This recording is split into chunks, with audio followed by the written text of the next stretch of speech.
Namaskar viewers, hello and welcome to this special telecast on Sansad TV. I am Teena Jha, wishing you all a very happy Women's Day.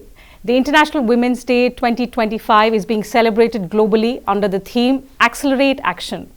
Joining us on this telecast is a very special guest who needs no introduction, Dr. Soumya Swaminathan. So let's begin talking to her about what this theme on Women's Day means to her, how relevant, how significant is it according to her.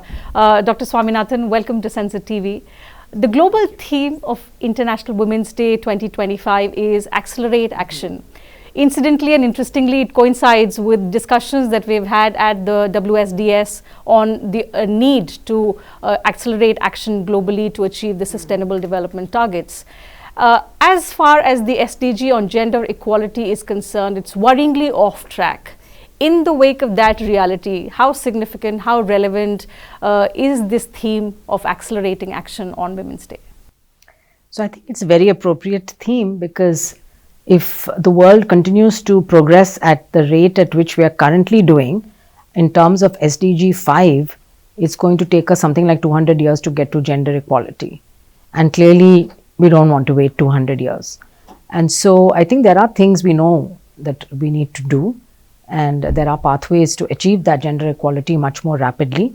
And so I think now the challenge is how do we get moving on that, because I think everyone agrees that it has to be done, and yet we are very slow. So I think accelerating action is absolutely what is needed now. You know, India this year has its own theme. We are celebrating Women's Day with the theme Viksit Bharat with Nari Shakti. Last year we had the Women's Reservation Bill that was passed in Parliament. How do you see the theme, and in line with the steps that are being taken by the government, reflect India's commitment to moving from women empowerment to women-led development? So I think that was a very important and critical shift. We've heard the Prime Minister repeatedly talk about women-led development, and many schemes have come up across different departments and ministries, not just the Ministry of Women and Child Development, but across other ministries, really to look at specifically at the issues of women and what's needed to give them a little bit of a helping hand, so that they can actually take, you know, the support that's being offered by government and get really raise themselves up, and we have amazing examples of women who've done that. I think what we did at the MS Swaminathan Research Foundation was, at the request of the Ministry of Women and Child Development, we looked at the impact of climate change on women and children. And I think this is for the first time probably globally that a Ministry of Women and Child Development has specifically asked to look at this issue for the country. Of course, we have a huge and heterogeneous country, so we were asked to do by agroecological zones what are the specific issues that women are facing, and that we came out with a number of findings through consultation across the country with NGOs, women's groups, academics, government people who deal with climate change and health ministries and in other ministries. And the report actually brought out a number of important issues and highlighted that we need a lot of action, both on the policy side, but also on the implementation side, and the need for partnerships between government, NGOs, civil society, but also in some cases UN agencies, the multilateral development banks. I think that's also going to be very critical.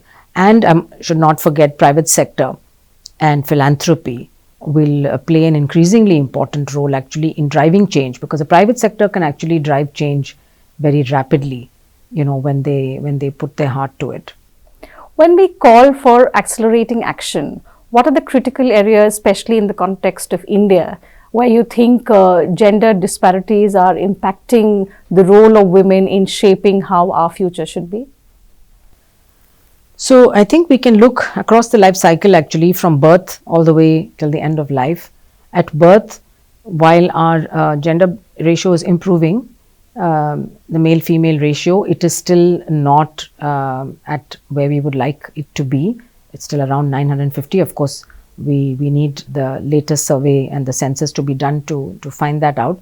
So we have to ensure that there is equal chance for girl and boy to be born at birth, and also in the first 5 years of life, that the development, I think there we don't have much of gender disparities in terms of nutrition, early childhood nutrition. That's important for boys and girls in order to fulfill their full, genetic potential. Then when we come to education, again, I think India has done well in terms of school enrollment. I think right up to high school, we have good parity, gender parity. In fact, I think in many places, girls outnumber boys now in terms of school enrollment and also passing out of school. I think boys tend to drop out more than girls.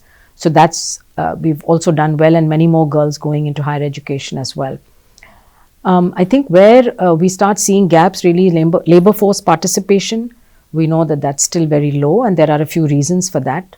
And in particularly STEM, because I'm interested in science, technology, engineering, and medicine, mathematics. We know that while enrollment is in college in STEM is almost now again achieving gender parity, as we go higher, master's level, PhD level, then into the faculty level, and then up the ladder in senior leadership positions, we see very few women. It's still less than 20% of women in leadership positions. So that's where we need to improve. But I think to get more women who are well qualified and skilled and who are still not working, why are they not? And I think childcare, so building a care economy where we offer both childcare as well as elderly care, increasingly we'll have to offer, will enable women to get into the workforce, because they know that their children or their parents or whoever they are looking after will be well looked after, and they don't have to stay home to look after. So I think having creches, having childcare facilities, giving leave for childcare, which of course the government gives, but not everyone gives leave. If you're in the informal sector or if you're in some private sector, you may not be getting that. So that should also become established across the board. Getting men more participating in childcare. It's not only the woman's responsibility. After all, both have played a role in producing that child, and therefore must play a role in also childcare and bringing up that child. So in Scandinavian countries, men and women are both given 6 months of childcare leave. And so that kind of policy can also go a long way in both in increasing the sensitivity of men also to what does it take actually to do childcare. And it's not something so easy that they think, oh, she's just at home looking after children while I'm at work doing important things. That is sometimes more difficult perhaps than the work that's to be done in the office. And then addressing women's safety in public transport, in cities, in workplaces. If we do that, then we'll see a tremendous increase in female participation in the workforce. But you spoke about policy interventions that perhaps might happen in the Indian context. What is required to change also the mindset, because we have clear-cut demarcations on the work role. This is something that a female is supposed to do, and this is something that a man is supposed to do. How do we bridge that gap? Yeah, unfortunately, we're still living in a patriarchal society, and when the decision makers are men, then they think in a particular way. This is why we need women in decision-making positions, because women think about issues that men don't necessarily, and are more sensitive to certain issues. So you need both men and women. So that is one. But changing, I think society takes time, but you can do it in a very in a way that's very thought through, and what we call affirmative action.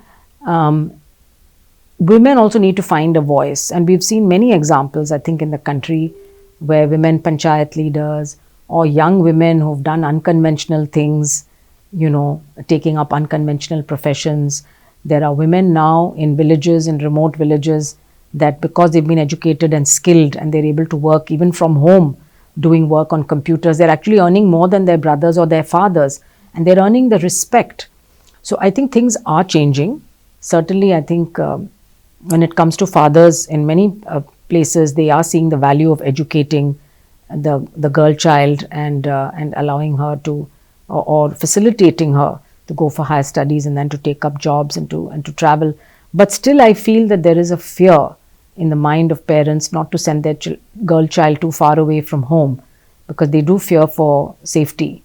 It may be unfounded completely, because in the majority of cases, there is enough I mean, these cases are not that common, but still that fear is there. So I think it's a combination of things. I think, films make a very big impact on people's minds. I think that is one of the best ways of changing actually social norms or even sensitivity to certain issues. We've seen films, that have brought out the issue of sanitation, for example, that made a big difference to behavior change on open defecation. We have seen many social issues being picked up by films and having an impact, on bringing out awareness on people. So this takes time, but I think it is changing, because as you educate girls, they are going to assert themselves. They are going to do what their passion is, and their mind, their hearts are driving them to do.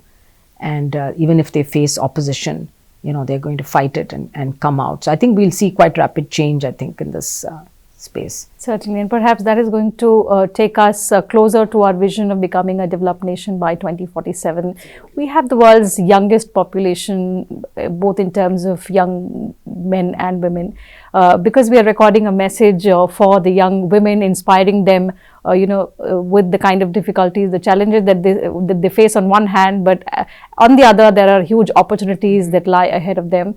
How would you want to inspire young girls, young women of today to shape the future discourse of India and take it towards the status of becoming a Viksit Bharat in the next 25 years? So I think for young girls and women today, it's a good time. It's never been a better time, just because of the awareness about gender equality, about the steps that government has taken, about the conversations that are happening in the public sphere, and the opportunities that there are in terms of education, in terms of skilling, and in terms of jobs, and many companies as well as the public sector are encouraging women to take up jobs. So I think to a certain extent the environment is very enabling and conducive. I think girls also need to pick up some courage. They should not be daunted by anyone telling them, you can't do this, you can't do that, this profession is for you, this profession is only for boys. I don't think there's any profession today in the world which a boy can do and a girl cannot do. I cannot think of a single profession. And I think we've seen every barrier broken. We've also seen amazing examples of like our ISRO scientists, the women scientists in ISRO who've been associated with our Mangalyaan and Chandrayaan, and everyone watched on television. I think it's been a source of immense inspiration for young girls in rural areas. I've seen buses that take ISRO technology to the rural areas, and those are received with such tremendous excitement.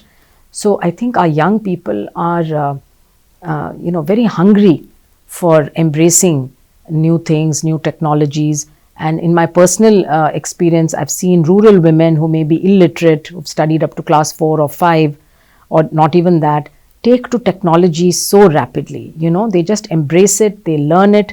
So you don't even have to be literate sometimes. The technology nowadays is so easy that you can use it. You can use voice, for example, if you don't know how to type, and you can still get your job done.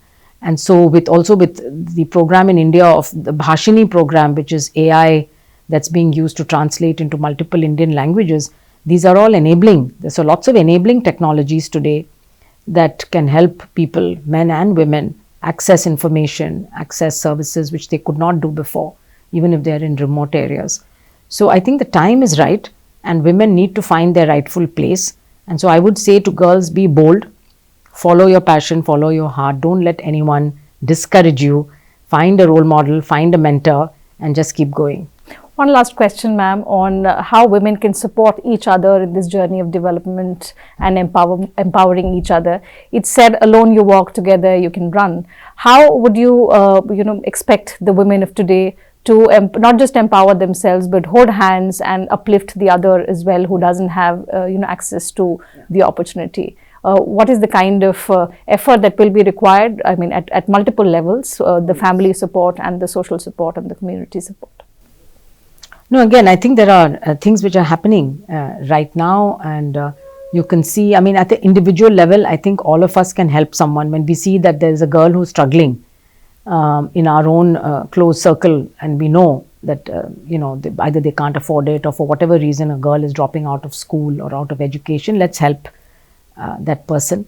let's link them to scholarships and things which are now much more available, but they may not be aware of, and help them to get an education. Similarly, at the workplace, I think women who are more senior, who are older, who can see young women who are struggling, they can always guide them, counsel them, talk to them. I have young women coming to me all the time and saying, we have this constant battle where we are fighting, wondering whether we're doing the right thing, pursuing a career versus, starting a family. What do you think? So these are things that all of us go through. Each of us has found our own way out of it. Supportive partners definitely help. So I would also appeal to the men. This is not a battle that only women have to fight. We can't do it without the men. So we need male allies, and every man needs to become an ally for women. Only together, we'll be able to achieve this. So I think that there are many things you can do in your own personal life. You can also speak, and if you're in a position where you are well known, you're a role model, then I think it's important to really use those opportunities to connect with young women, young people, and encourage them. Absolutely. It's been a delight speaking to you. Thank you for taking out time to speak with Sansad TV. Thank you very much. Thanks.